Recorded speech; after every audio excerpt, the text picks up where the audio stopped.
ISSB is inter services selection board. Inter services का मतलब है कि तीनों सर्विसेज के लिए वहाँ सिलेक्शन होती है। 4 ISSBs हैं पाकिस्तान में। एज ओल्ड एज अबाउट 1852, तकरीबन आप समझिए 250 साल पुराना इदारा है ये। बहुत सारे जो कैंडिडेट्स हैं ना, a lot of them they fail because of lack of awareness about the ISSB tests. ISSB जो टेस्ट लेती है ना, तकरीबन 26 डिफरेंट फील्ड्स की टेस्ट लेती। इतने सारे जो फील्ड्स हैं ना, इन सब के लिए क्वालिफिकेशंस भी और उम्र भी डिफरेंट है। जो स्ट्रेंथ्स एंड वीकनेसेस है ना, आप जो लिखते हैं उसके ऊपर वहाँ टेस्ट में ज़रूर डिस्कशन होती है। अगर आपको बुक रीडिंग का शौक़ नहीं है, डोंट से दैट। हो सकता है आपको स्पोर्ट्स का शौक़ हो सकता है लोगों की हेल्प करने का शौक़ हो सकता है सोशल सर्विस का शौक़ हो, फुटबॉल का शौक़ हो, आप वो लिखें। उस पर जितनी भी डिस्कशन हो जाएगी वो आपके बेनिफिट में।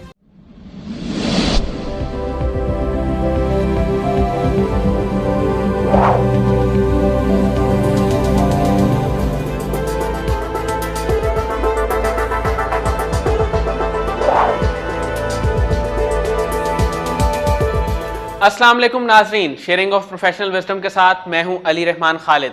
आज जो मेहमान हमारे साथ मौजूद हैं वो डिप्टी प्रेसिडेंट हैं ISSB के।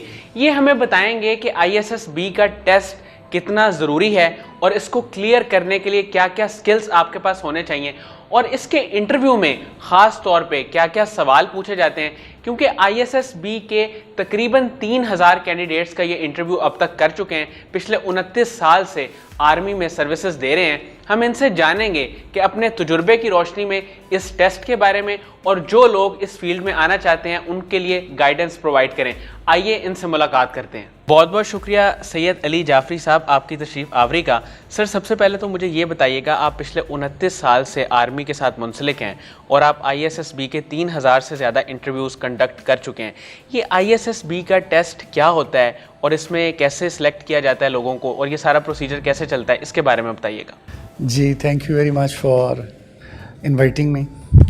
ISSB is inter services selection board. Inter services का मतलब है कि तीनों सर्विसेज के लिए, आर्मी के लिए, नेवी के लिए, एयरफोर्स के लिए वहाँ सिलेक्शन होती है। 4 ISSBs हैं पाकिस्तान में, तो वहाँ होती है सिलेक्शन होती है और उसमें भी टेस्ट होते हैं 4 दिन। साइकोलॉजिस्ट का टेस्ट होता है, साइकोलॉजी का, डिप्टी प्रेसिडेंट का इंटरव्यू होता है, आउटडोर टेस्ट होते हैं।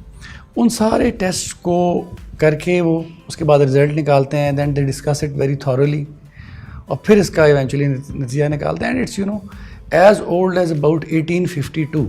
अच्छा, हाँ जी, तकरीबन आप समझिए 250 साल पुराना इदारा है ये। Very refined. सर, आप 3000 से ज़ायद इंटरव्यूज़ कंडक्ट कर चुके हैं। आपके ख़्याल में वो क्या एक वीकनेस है जो कैंडिडेट्स में पाई जाती है जिसको वो ओवरकम करके ज़्यादा बेहतर तौर पे टेस्ट में और इंटरव्यू में पेश हो सकते हैं? जी, बहुत सारे जो कैंडिडेट्स हैं ना, a lot of them they fail because of lack of awareness about the ISSB tests. यानी आप ये सोचिए कि जब एक दफ़ा लोग जाते हैं टेस्ट देने के लिए, तो वहाँ पे तकरीबन उनका कोई 10% के करीब सिलेक्शन रेट है। 100 बंदे जाते हैं तो 10 के करीब सिलेक्ट होते हैं। ठीक हो। लेकिन जो लोग एक दफ़ा फेल होने के बाद दोबारा जाते हैं, उनकी सिलेक्शन की रेशो इससे बेहतर है। वो 16-17% है। वो इसलिए बेचारे फेल हुए होते हैं कि पहली दफ़ा वो तैयारी करके नहीं आए होते and they have no idea कि हम कहाँ जा रहे हैं, टेस्ट क्या होंगे। So in that time they are shocked. जब एक दफ़ा वो उससे गुजर जाते हैं, नेक्स्ट टाइम दे पास। सो इसलिए बेहतर ये है कि आप इसको सीरियसली लेके तैयारी करके and then you go. Sir, ये ISSB का जो टेस्ट है इसकी कोई प्री रिक्विजिट्स क्या हैं? हाँ, ISSB जो टेस्ट लेती है ना, तकरीबन 26 डिफरेंट फील्ड्स की टेस्ट लेती है। फॉर इंस्टेंस PMA के लॉन्ग कोर्स के लिए ले लेगी, PMA के टेक्निकल ग्रेजुएट्स के लिए ले लेगी, कोई नेवी में अगर कोई MBA जा रहा है उसके लिए ले लेगी, किसी लॉयर के लिए ले लेगी, एयरफोर्स के लिए, एरोनॉटिकल इंजीनियर के लिए, या किसी, इतने सारे जो फील्ड्स हैं ना, इन सब के लिए क्वालिफिकेशंस भी और उम्र भी डिफरेंट है। आर्मी के लिए जो लॉन्ग कोर्स के लिए जाते हैं, that's FA, FSC, A levels and you know about minimum 18 years of age. ये थोड़ी बहुत इसमें ऊपर नीचे होती रहती है कभी कभी, और बाकी हर प्रोफेशन के लिए मतलब डिफरेंट है। सर, आपका 26 साल का आर्मी में एक्सपीरियंस रहा है। आपने ट्रेनिंग में या काम के दौरान क्या क्या चीज़ें सीखी जिन्होंने सारी ज़िंदगी आपका बहुत साथ दिया है? जी बिल्कुल, ये बहुत अच्छा क्वेश्चन किया आपने। उन्होंने हमें सब, जैसे हम वहाँ पहुँचे ना ISSB और PMA में जब हम पहुँचे, फर्स्ट ऑफ ऑल उन्होंने हमें बिल्कुल ब्रेक किया, बिल्कुल उन्होंने ब्रेक कर दिया हमें। उसके बाद दोबारा से रीबिल्ड किया हमारी पर्सनालिटी को। फिर उसमें जो सबसे मेजर चीज़ें थी, कायदे आज़म भी कहते थे डिसिप्लिन, हमारा मज़हब भी यही कहता है डिसिप्लिन। सुबह 5 बजे उठें, 4 बजे नमाज़ पढ़ने के लिए, फिर अगली नमाज़ पढ़ें, फिर मेहनत करें, फिर सारी उन चीज़ों के गो थ्रू करें। Discipline is the best thing जो आर्मी आपको देती है, फोर्सेस देती हैं। And then second is hard work, and then you become very systematic over the period of time. फिर आप बहुत सिस्टमेटिक हो जाते हैं। वो आपकी पर्सनल लाइफ में भी हेल्प करती है आपको, और फ़ौज में भी हेल्प करती है।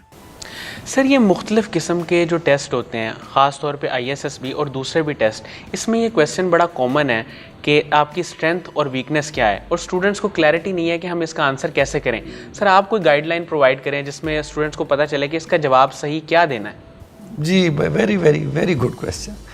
जो स्ट्रेंथ्स एंड वीकनेसेस है ना, आप जो लिखते हैं उसके ऊपर वहाँ टेस्ट में ज़रूर डिस्कशन होती है, ठीक है, मोस्ट ऑफ द टाइम्स।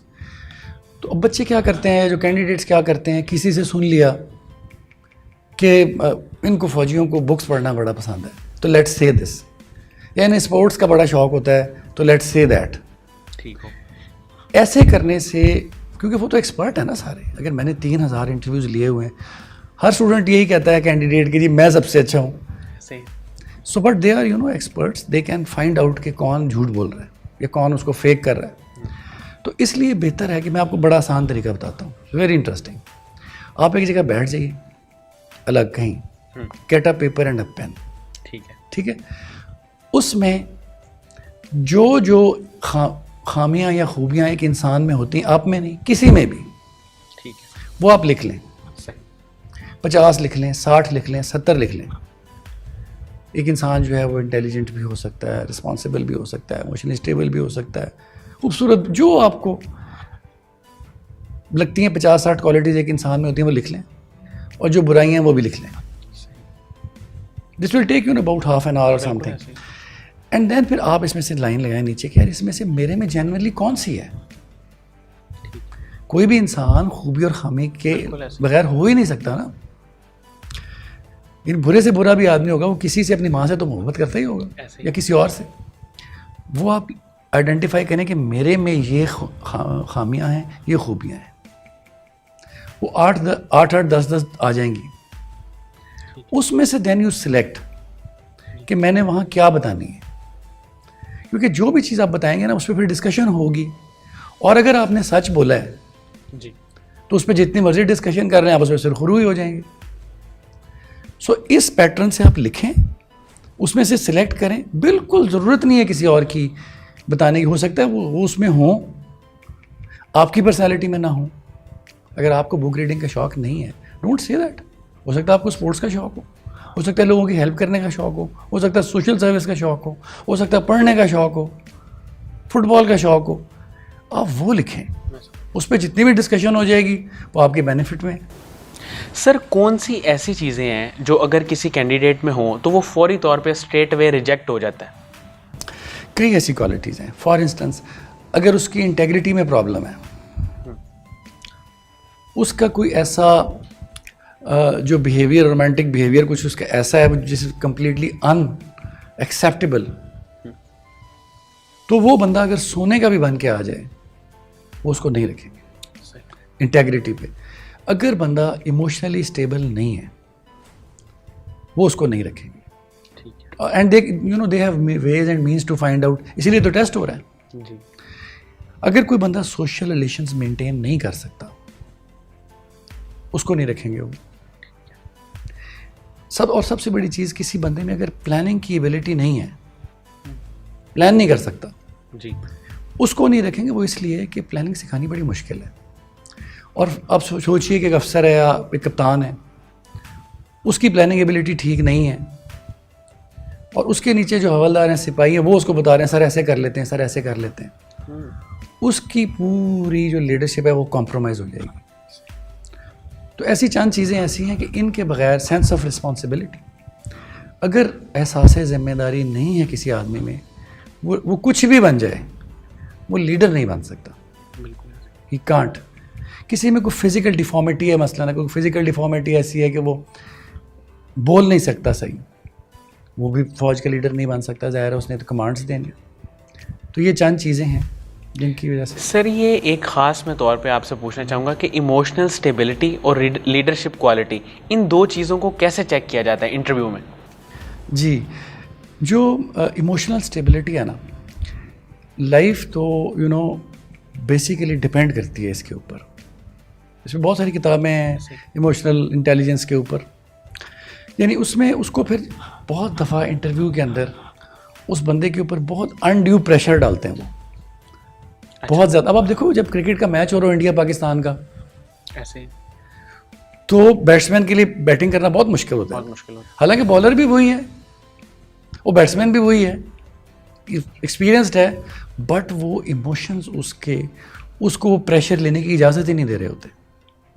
और आप समझें कि अगर बंदा जंग में चला गया, गोलियां चल रही हैं, बंदे इधर शहीद हो रहे हैं, मर रहे हैं उधर, और वो अगर इमोशनली उस वक्त स्टेबल नहीं रहता बंदा, तो मतलब वो कुछ भी नहीं कर सकता। एक दफ़ा हम किसी जगह, हमारा कॉन्वॉय जा रहा था, उसका JCO एक कमांडर था, GT रोड पे वो गाड़ी उसकी उलट गई, तो उसमें लोग भी थे। अब उस सिपाहियों में से एक बंदे ने फ़ोन किया यूनिट वापस कि इस तरह होगी, तो हमने कहा वो JCO किधर है? उसने कहा सर वो उस गाड़ी वाले से लड़ रहा है। इंस्टेड कि वो डील करता कि फौजी गाड़ी इधर पड़ी हुई है, लोग ज़ख्मी होके पड़े हुए हैं, मैं इसको टैकल करूं, सारी ट्रैफिक को खोलूं, तो दैट इज़ इमोशनल स्टेबिलिटी। आप किस तरह से गुस्से में अपने इमोशंस को काबू रखते हैं, इससे इमोशनल स्टेबिलिटी से अगर ना हो तो आपका तो घर भी नहीं चल सकता, ऐसे नौकरी नहीं चल सकती।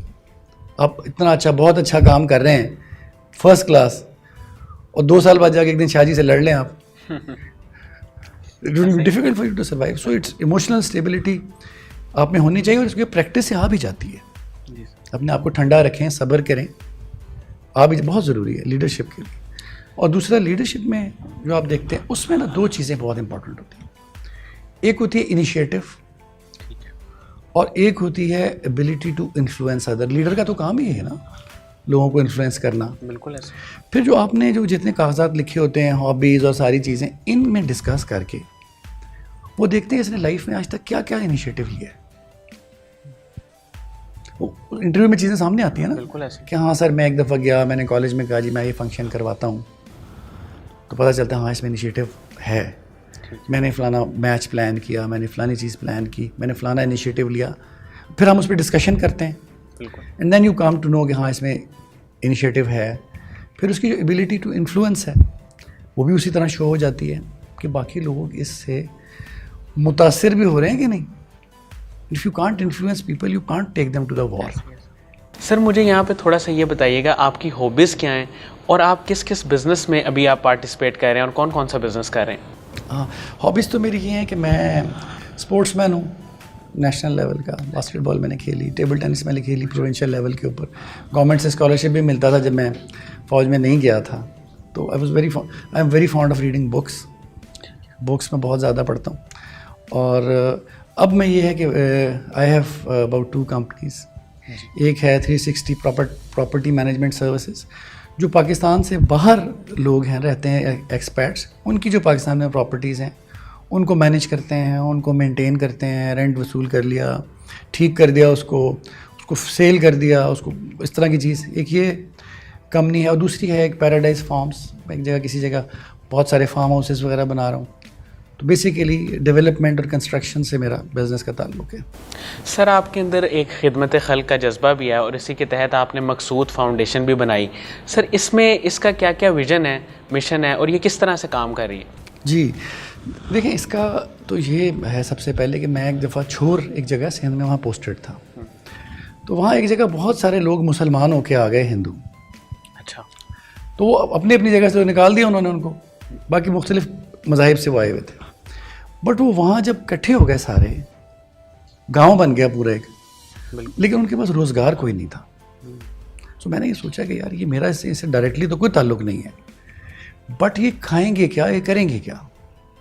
फिर मैंने खुद पैसे लिए कुछ अपने जेब से, दोस्तों से, घर वालों से, सब लोगों से पैसे इकट्ठे करके मैंने कुछ 7 लोगों को कारोबार शुरू करवाया, छोटे छोटे कारोबार। किसी ने रेडी लगाई, किसी ने फूड का स्टॉल लगाया, कोयले की भट्टी लगाई।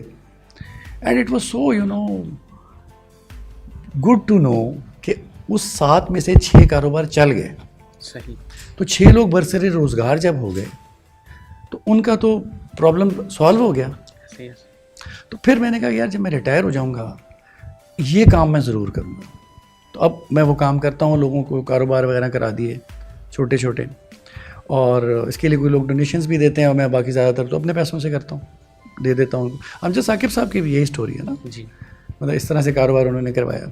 फिर दूसरा है कि ये फ्री स्कूल्स जो बिल्कुल स्लम्स के बच्चे हैं, हम रहते हैं कच्ची आबादियों में रहते हैं जहाँ सरकारी स्कूल्स ऑथराइज भी नहीं हैं, तो वहाँ स्कूल्स वगैरह बना के और उनको चलाते हैं फ्री ऑफ कॉस्ट। सर जो लोग आर्मी में आना चाहते हैं, ISSB के टेस्ट में भी अप्लाई कर रहे हैं, उनको आप क्या गाइडलाइन देंगे और उनकी पर्सनैलिटी में कौन कौन सी खूबियाँ होनी चाहिए ताकि वो आइडेंटिफाई करके पहले ही देख लें कि ये चीज़ें उनमें हैं, वो इसमें आगे कामयाब हो सकते हैं या नहीं हो सकते? बहुत अच्छा सवाल, वेरी वेरी गुड क्वेश्चन। देखें जो ISSB के लिए लोग जाते हैं ना, आमतौर पे you are going into a profession, और जो लोग वहाँ बैठे होते हैं they want a serious professional person. ठीक है। उनको कोई ऐसा बंदा नहीं चाहिए होता जो तुक्का मारने के लिए आ गया। So you prepare for it. आप देखें ना कि 4 दिन का टेस्ट और कहाँ होता है, किसी चीज़ जगह के, किसी बैंक के लिए, कहीं किसी और जगह के लिए होता है 4 दिन का टेस्ट। दैट मीन्स कि वो आपकी कितनी तैयारी करते हैं। जब आप वहाँ पहुँचे भी नहीं होते तो उन्होंने आपके पूरे स्पेसिफिक आपके नोट्स बनाए हुए होते हैं। तो इसलिए ज़रूरी है कि आप ख़ुद भी सीरियसली 6 महीने साल कम से कम तैयारी करें। फ्लूक नहीं लगता उसमें फिर ये है कि आप पढ़ें, जो आर्मी में जहाँ जिस चीज़ का, ये नेवी में, एयरफोर्स में जिस चीज़ का शौक़ है उसकी अच्छी से नॉलेज लें। ठीक है। वो नज़र आ जाती है इंटरव्यू में फ़ौरन ही, 2-4 सवाल पूछते हैं तो नज़र आ जाती है। सबसे पहली चीज़ work hard, and second thing very very important is कि अपनी पर्सनैलिटी को चेंज करने की बिल्कुल कोशिश मत करें। ठीक है। उससे बंदा फेल हो जाता है जाके। अल्लाह ताला ने हर आदमी को डिफरेंट बनाया ना, एवरीबडी इज़ डिफरेंट। सो आप अपने अंदर जो ये सेंस, जो मैंने बात की, sense of responsibility, emotional stability, initiative, ये सारी चीज़ें, hard work, planning ability, leadership, इन चीज़ों को ये किताबों में लिखी हुई हैं, इनको लें और इनको आप प्रैक्टिस करें। 6 महीने, साल, 2 साल लगे ना, थोड़ा आधा घंटा का भी कर लिया, 1 घंटा का भी कर लिया, so that when you reach there नज़र आए कि एक ऐसा आदमी आया है जो तैयार होकर आया है, he is ready to give his time to the army, he is so willing, because army की नौकरी बहुत मुश्किल है। आप साउथ वजीरिस्तान में चले जाएँ, कहीं और चले जाएँ जंग में, तो जो बंदा सिर्फ 2 लाख रुपए के लिए आया है वो तो रोएगा वहाँ कि यार इतने तो शायद मुझे लाहौर में भी मिल जाते पैसे। आप जब तक ये इंटरव्यू में साबित नहीं कर पाते ना कि मैं बहुत ज़्यादा विलिंग हूँ और पैशनेट हूँ इस के बारे में, और वो आपकी तैयारी से साबित होता है कितना टाइम आपने दिया है। तो ये चीज़ें आप तैयारी करके एन बुक्स को लें। Don't change your personality. जो आप बुक पढ़ने का शौक़ नहीं तो छोड़ें, जो शौक़ है वो बता दें। ठीक है। उस पर जब डिस्कशन होगी तो वो बंदा भी बहुत हैप्पी होगा जो इंटरव्यू ले रहा है आपका, सेटिस्फाइड हो, आप भी बहुत सेटिस्फाइड होंगे। सर आपने 3000 इंटरव्यू किए हैं, कोई ऐसा कैंडिडेट था जिसने अपना कोई अजीबो गरीब सा शौक़ बताया हो और वो आपको बड़ा अच्छा लगा हो? हाँ वो बिल्कुल, मतलब इंसान तो बड़े डिफरेंट होते हैं ना सारे। एक आया था, उसने कहा कि सर मुझे ना विर्द करने का शौक़ है, हॉबीज़ में उसने लिखा। अच्छा, तस्बीह पढ़ने का? हाँ, विर्द करने का शौक़। ठीक हो गया। तो वहाँ मैं जब इंटरव्यू से लेने लगा, वो काफ़ी मतलब फेल होने के करीब था वो। आप समझिए अगर 50 नंबर पास होने के लिए चाहिए तो वो 35-40 के आसपास था। एट दैट टाइम मेरे दिल में ख्याल आया कि यार ये अल्लाह ताला इसका इतना विर्द ये करता है, तो इसके लिए गैबी हेल्प क्यों नहीं आ रही? मैं भी इंसान हूँ ना, मैं सोच रहा था। And you know at that point in time interview की ऐसी पेस चेंज हुई मेरे ऐसे क्वेश्चंस निकलने शुरू हुए जिसके उसके आंसर आते थे, और बड़े अच्छे नंबरों से वो पास होके गया। फिर एक और कैंडिडेट मुझे मिला जिसको मतलब वो था बलूचिस्तान में किसी गांव का था, चप्पलें उसने पहनी हुई थी नॉर्मल, पुरानी शलवार कमीज लेकिन साफ़ सुथरी थी। अब वो उसको भी फेल, बिकॉज आपने काफ़ी सारे सवाल पूछने होते हैं फेल करने से पहले भी। जब इंटरव्यू जब मैं फेल करने लगा उसको, मैं आखिरी बस अब वो सवाल कर रहा था कि मैं क्लोज़ करूं इसको, उससे जब मैंने सवाल पूछा कि ये आपने कहा कि मुझे 10 लाख रुपए चाहिए, तो क्या करेंगे आप 10 लाख रुपए से? उसने कहा सर मेरी छोटी बहन है, उसको थैलेसीमिया है, तो वो उसको 10 लाख रुपए दे दूंगा मैं। मैंने कहा तुम तो कह रहे थे मेरी बहन ही कोई नहीं है, इसमें तो तुमने लिखा ही नहीं है फॉर्म्स में, तो ये कौन सी बहन? उसने कहा सर मैं एक दफ़ा कराची गया, हॉस्पिटल से मैं बाहर निकल रहा था, तो वहाँ कोई बच्ची छोड़ गया। अच्छा, किसी और की बच्ची। लोग हॉस्पिटल वाले बहुत ढूंढते रहे, कोई नहीं आया। तो मैंने अपनी वालदा को फ़ोन किया, जी ये बच्ची है, लावारिस है, हमें कुछ ख्याल करना चाहिए इसका। और उन्होंने कहा मेरी बहन भी नहीं है कोई, तो वालदा ने कहा इसको ले आओ। अब now you see that sense of responsibility towards society and heart, बहुत ज़्यादा। फिर उसने कहा, मैंने कहा अच्छा और तुम्हारी ज़िंदगी का कोई वाक़या, कोई एडवेंचर? उसने कहा नहीं सर मैं गाँव में रहता हूँ, क्या एडवेंचर होगा, बस एक दफ़ा मैं कराची से गुजर रहा था कहीं से, तो 2 जगह पे ना क्रॉस फायरिंग हो रही थी 2 ग्रुप्स की, उसमें एक राहगीर को गोली लग गई। Then I went in that cross fire, I picked him up, put him in a rickshaw and took him to the hospital. मैंने कहा यार ये जो पराये आदमी के लिए फायर में चला गया, अपने फुल सोल्जर्स के लिए तो जाएगा। वो सच अनयूजुअल कैंडिडेट, और पास हो सकता है, अभी अफसर होगा, वो कप्तान होगा कहीं, वो वेरी, कई दफ़ा बहुत अनयूजुअल लोग आपके पास आते हैं। ठीक है सर, कासिम अली शाह साहब के साथ आपका एक बड़ा अच्छा ताल्लुक़ है, उनकी फाउंडेशन बहुत सारे प्रोजेक्ट्स पे काम कर रही है, उनके काम के बारे में आप क्या कहेंगे? वंडरफुल। देखिए ये कासिम शाह साहब जो हैं, ये बेसिकली तो अल्लाह ताला का काम कर रहे हैं ना। जो भी बात वो करते हैं, जो भी जैसे भी करते हैं अपनी सोच के हिसाब से, अपने उसके हिसाब से अच्छी बात ही करते हैं ना। और वो मतलब फिर वो लोगों के दिलों में उतरती है बात, अगर अच्छी बात होती है उसके पीछे अल्लाह ताला भी खड़ा होता है अच्छी बात के पीछे, अगर हम अच्छी बात करें तो। फिर देन यू नो कितने कहाँ से वो कहाँ पहुँचे, वो लोगों के लिए एक आइडियल भी बहुत सारे लोगों के लिए है ना।